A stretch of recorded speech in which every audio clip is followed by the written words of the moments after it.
Thanks so much to all my patrons. Join now to help support the channel and help pick the books I review on this channel. Link in the description. All right, so it is the last day of the month, and that means it is time for my July recap video.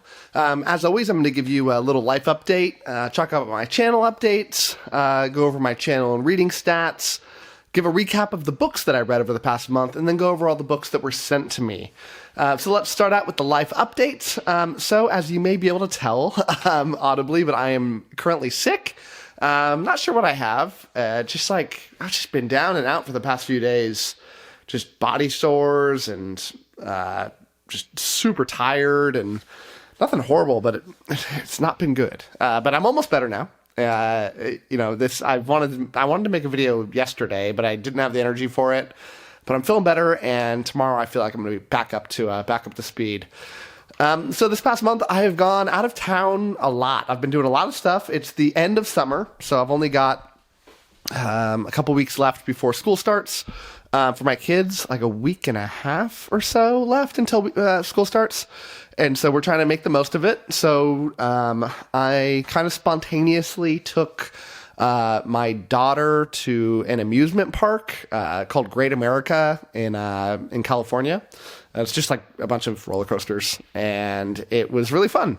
So last year I wanted to take her because she loves roller coasters. She's 8, just obsessed. But she's not tall enough to ride a lot of them. But I looked it up, and she was the height where she could ride everything at this place. And so we got tickets the night. We decided the night before we were going to go, and I took her. It was like a 2.5-hour drive, and it was like one of the best days of my life. It was so great being able to take one kid at a time. I love both my kids. I love spending time with both of them, but every now and then it's nice to get them separated, so they get to pick and choose what they want to do. And so she had a great time being like, "Oh, I want to go do that. Oh, I don't have to, argue with my brother over whether we could do it." And then we got like the fast passes so we could go to the front of every line, and it was great, super fun. And she wanted to do one of this crazy thing called oh God. I don't remember the name of it. I'll try to link it. I'll try to link it up above right here. But it's this crazy thing where they pull you up a couple hundred feet, and you're in this suit where you're facing down, and they just drop you, and you arc down and fly around. It's crazy. And we did that. But yeah, super fun. Loved it. Then I had my wife and I celebrated our 10-year anniversary, our wedding anniversary. So we went out to a bed and breakfast that we went to on our 5-year anniversary. And it's super rare for us to be able to get a night away from the kids, and my parents took them, and it was great. Super fun. Loved it. And then a few days back, about a week back now that this video's out, maybe 4 or 5 days, I went to a exhibition soccer match for the soccer team that I love, Chelsea in London. And they played Wrexham as an exhibition match in Santa Clara, which was right across the street from where I went to Great America.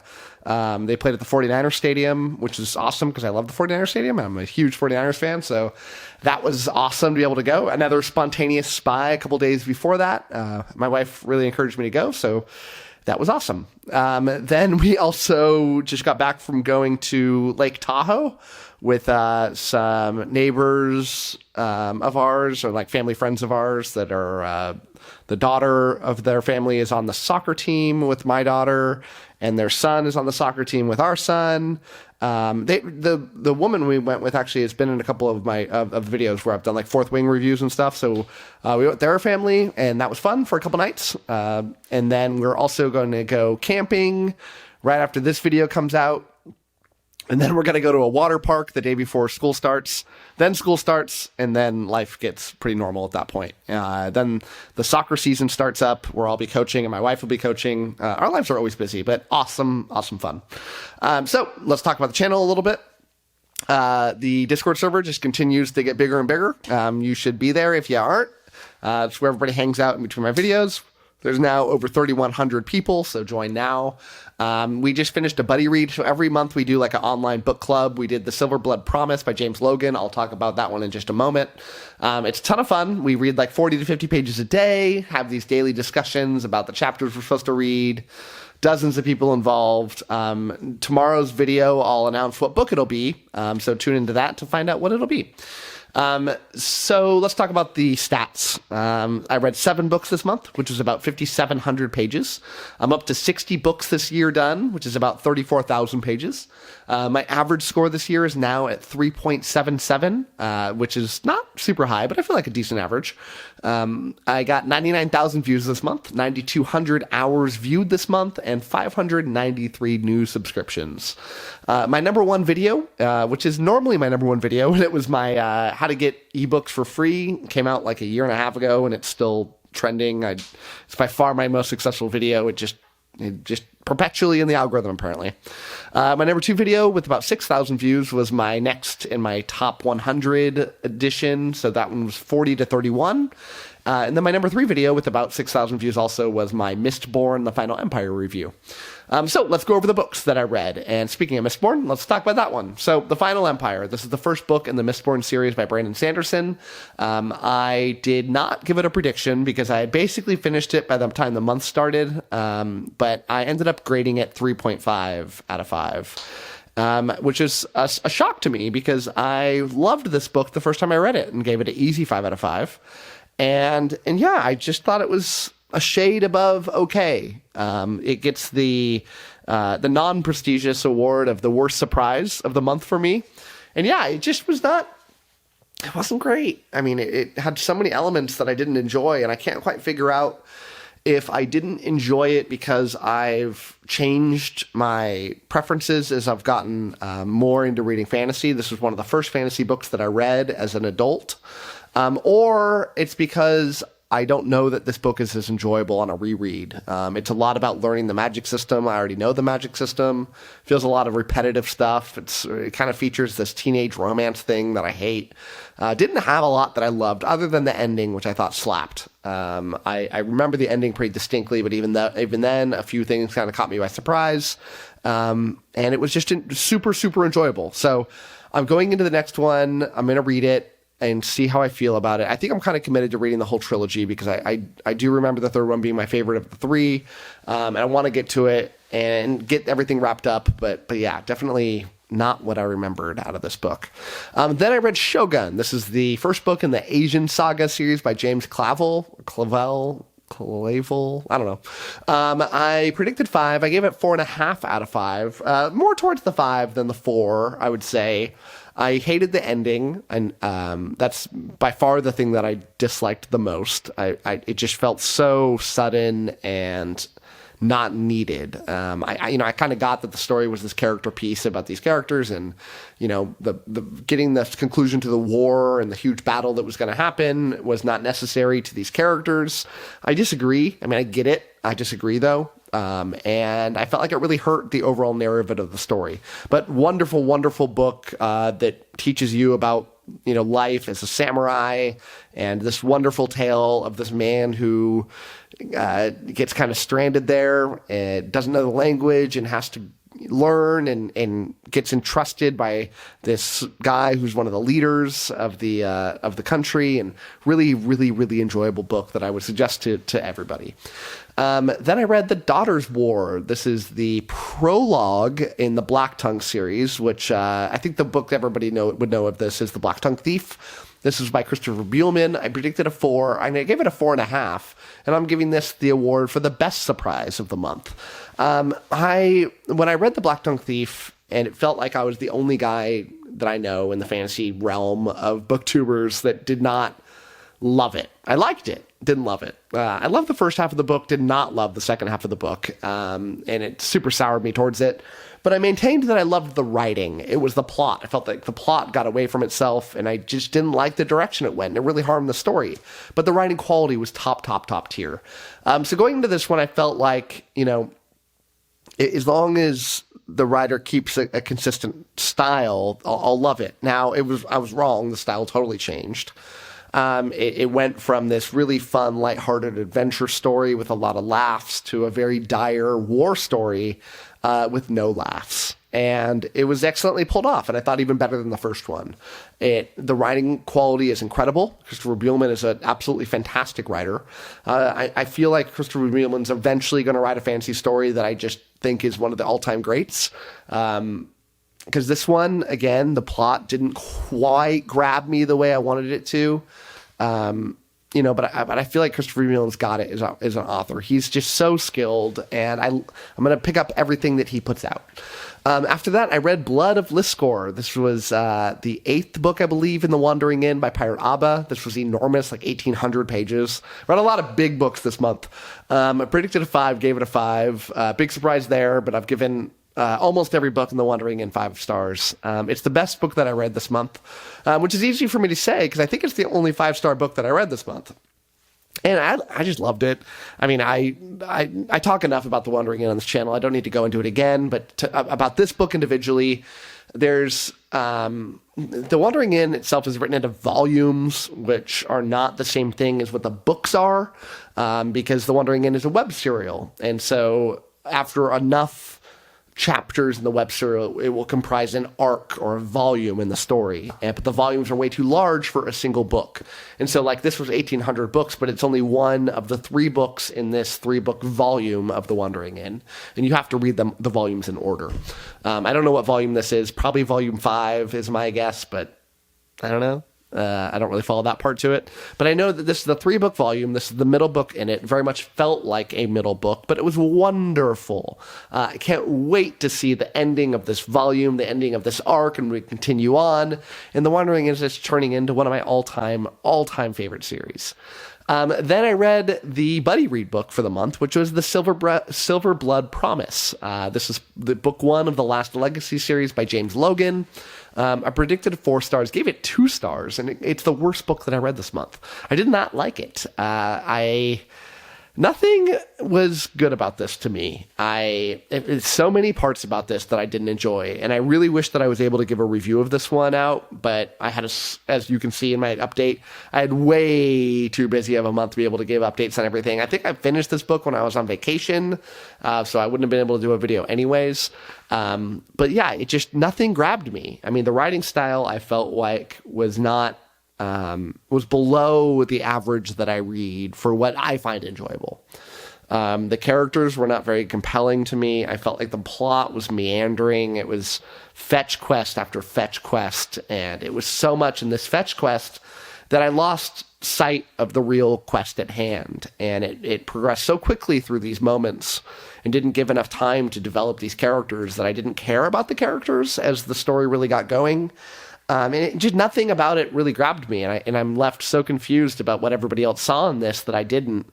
In the buddy read, I was the one that disliked this more than everybody, which I hate. So I didn't participate as much in the buddy read as I normally do because I didn't want to be like a downer to everybody. But yeah, I really disliked it, but it is what it is. Then was Heroes Die. This is book 1 of the Acts of Cain by Matthew Stover. I predicted a 4. I gave it a 3. This was an interesting one. I don't know when this book was written, but I'm guessing it was written in the 80s. It has that vibe to it. And it is a strange book. It's this game show setting that kind of felt like Westworld in a way, but not.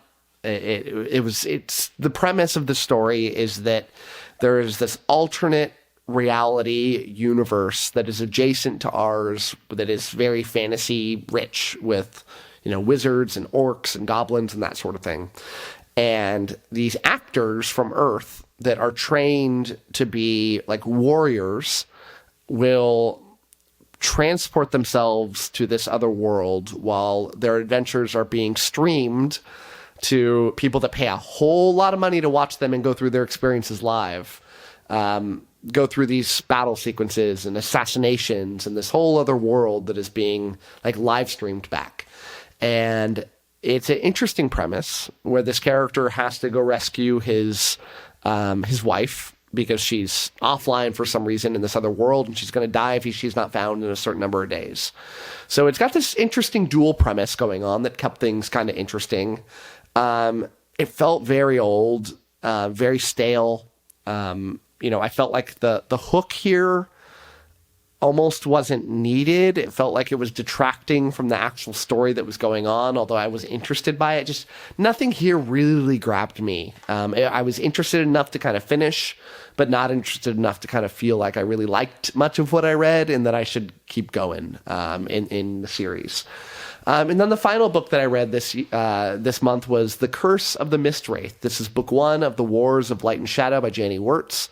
I predicted a 5, gave this a 2.5. And yeah, this was, I feel bad about this one because I love Janie Wirtz as a person. She's awesome. I watch her a lot on BookTube, doing interviews with other people. I love her stuff.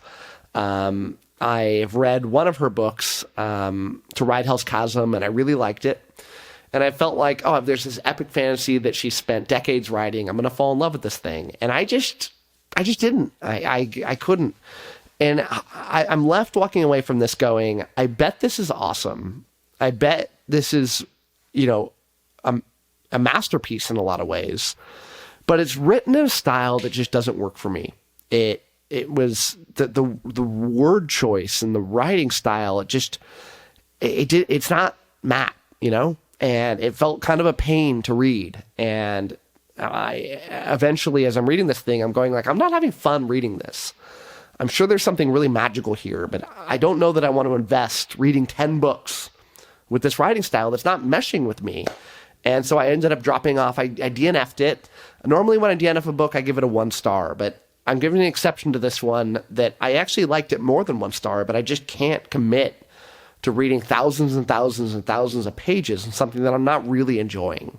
So I had to bounce out, but I'm not done with Janie Wirtz because I really, really want to read the Empire series. I read the series by Raymond E. Feist, the Rift War Saga, and I'm enthralled with stuff that went on in the other world, and to know that Janie Wirtz wrote this book, co-wrote, that features this other world, I'm all in. So I really want to read it and see what it's all about. So those were the books. Now let's go over the books that were sent to me. I got a lot of them, so we're going to try to speed through these things.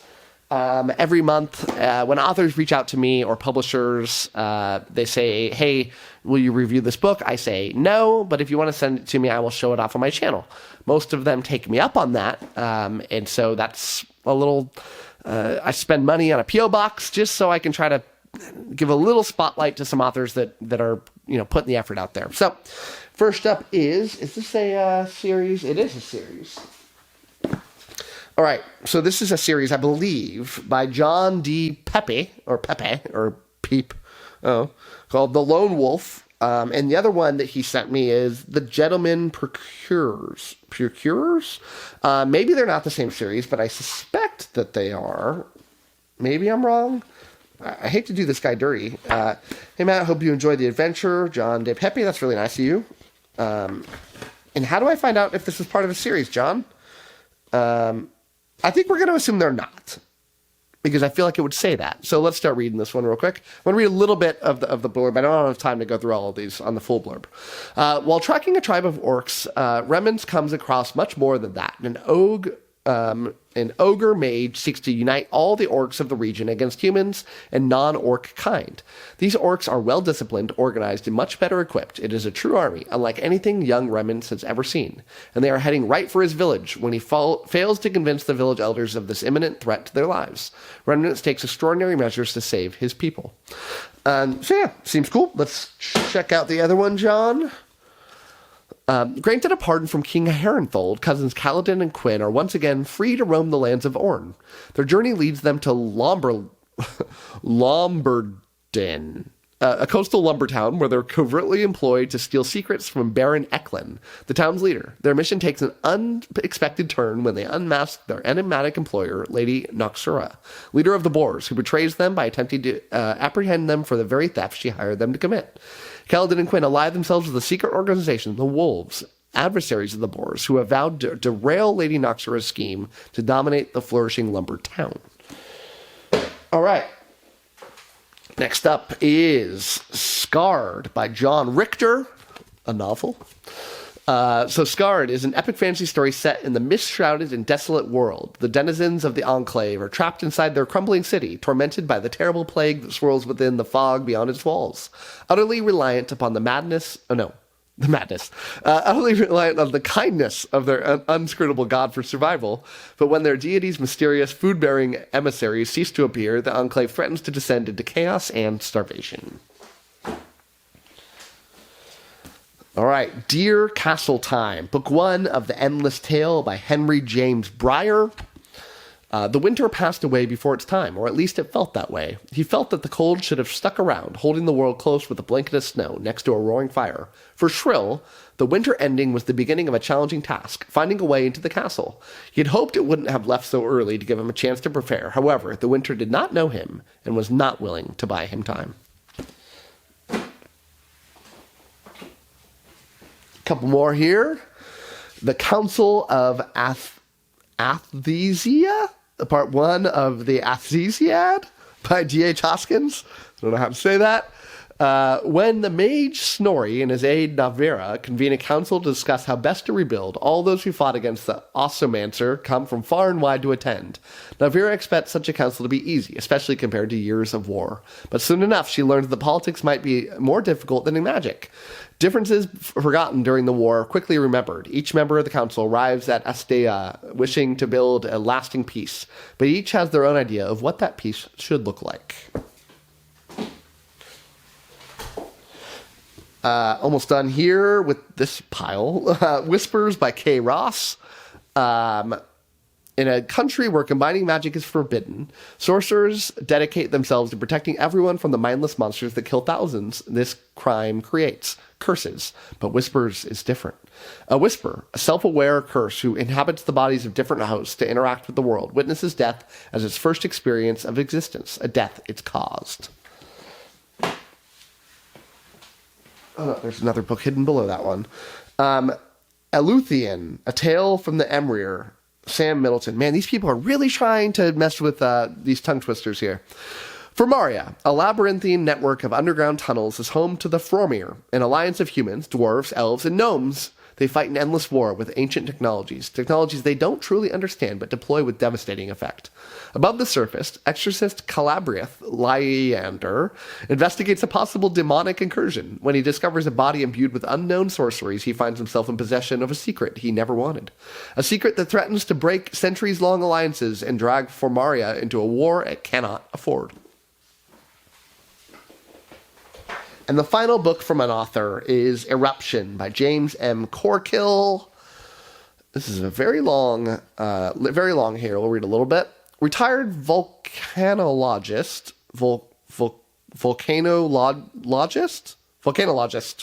Marcus Hunter takes custody of his orphaned 14-year-old granddaughter who is getting into trouble, hoping a voyage on his ship, the Wind Dancer, with his family would be good for her. Then a mysterious message in a bottle sends them to Chile, on an adventure to an ancient society inside the Trondheim volcano. A small iron asteroid gets past our defenses, slamming into Yellowstone National Park, causing an eruption similar to Mount St. Helens. But the impact also puts pressure on the volcanoes around the Pacific Rim, which are showing signs of activity. If the pressure is not relieved, they will erupt, turning day into night, killing all life on the surface. So that's terrifying. All right, next, finally. The coolest guy in the world, that is a fan of this channel. I don't really want to name. I don't know if he wants to be named. But he sends me books all the time. Like we talk on Discord all the time, and he knows the kind of books I like. And every now and then he'll be like, "Hey, check your mailbox," and I'll get like a big stack of books. So he did the same thing here. Oh, sorry. I'll edit that out. And he sent me 2 whole series. And the first series he sent me is a 2-book series that I have been dying to read. And the first in the series is Bastion. This is part of the Immortal Great Souls series. And the next is The Rasker Plains. Now, I desperately want to read these books soon. The first book is a chonker. This thing is... it's only 815 pages, but I know for a fact it's like 350,000 words, which is... it should be more like 1,200 pages. But the text is really small, and the pages are really big. The next book is a little bit smaller, but still, I really, really want to read these. I'm not going to read the back cover, though, because I don't even want to know anything it's about. I know that they are like lit RPG, I know everybody that reads them loves them, and somebody like me, I know, will love these things. Then I got a 5-book series, y'all. 5-book series. The Victor of Tuscan. We got book 1, which is Pit Fighter. We got book 2, which is Dungeon Delver. Book 3, Spirit Hunter. Book 4, Titan Blood. And book 5, Victor of Tuscan. Now, these look, for lack of a better word, badass. These covers make me want to read them. They're lit RPG progression fantasy. They look badass. They're by Plum, Parrot. They sound awesome. Let's read the back cover to see. I've never heard of them before, but this guy knows what I like. So let's see if this catches me a little bit. Victor can't wait to get the hell out of high school, go to the local community college on a sports scholarship, and start his own life. But that's all put on hold when he enters his abuela's house and somehow ends up stepping into a world unlike anything he's ever known, filled with fantastical meta-humans, walking, talking devils, and other creatures one usually needs some serious pharmaceuticals to see. Fanwath is no dream, though. In fact, it's a nightmare. Sold into slavery as a pit fighter, Victor quickly learns his new home is controlled by the system, and the only way to get ahead is to fight, kill, and collect the precious energy that means the difference between a long life and an early grave. And according to his stats, Victor's starting out at a solid 0. Lucky for him, no one in this world has ever met his kind before, which means they have no idea what he's really capable of, but they're about to find out. Yep, so that sounds badass. I'm putting that on my old TBR, and I will get to that one eventually. So, thank you to everybody that sent me books. Thank you to you for watching this video, and stay tuned tomorrow for the TBR contest, and you get to watch all the books that I'm going to be reading over the next month. So, thank you so much for watching, and as always, happy reading to you. Thanks again to all my patrons, with a special shout out to my Ascendant tier and Librarian tier patrons: Amy, Anna G, CJ, Doust, Darren, JD, Jonathan, Nathan T, Nev's Book Channel, Orthodoxia, Ron Reich, Russell, Ryan L, Slay, Sydney Baker, Tahir, Zion, Anna, Andra, Blair, Brock, Evan, Harry W, Joe UK, Kat Mick, Michael Sugarman, Sky, and Tyler. Thanks for sticking to the end of this video, and if you want to watch some more content from my channel, click over here and I've got some good videos for you. Thanks so much.